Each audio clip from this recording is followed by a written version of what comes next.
Hello दोस्तों, इस video में हम अनंगपाल द्वितीय के बारे में जानेंगे। चलिए शुरू करते हैं। हाल ही में एक सेमिनार के दौरान तोमर वंश के राजा अनंगपाल द्वितीय की विरासत पर प्रकाश डाला गया।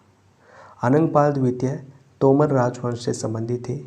इन्हें अनंगपाल तोमर के नाम से भी जाना जाता है।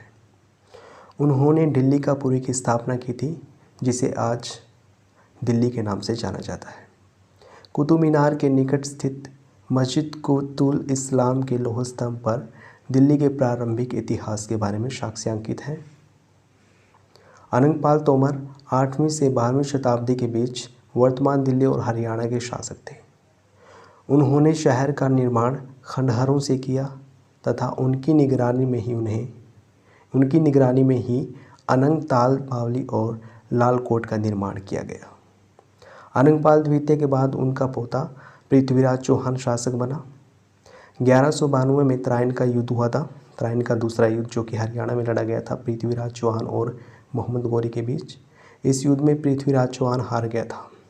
गौरी की सेना द्वारा दिल्ली सल्तनत की स्थापना की गई थी इस युद्ध के पश्चात।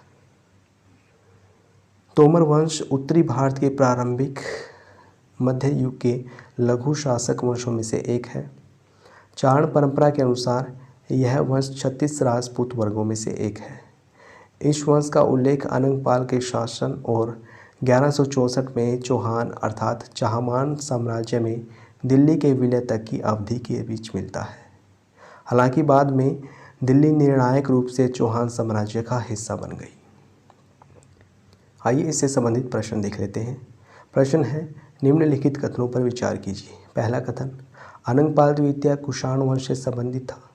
दूसरा, उन्होंने दिल्ली का पुरी की स्थापना की थी।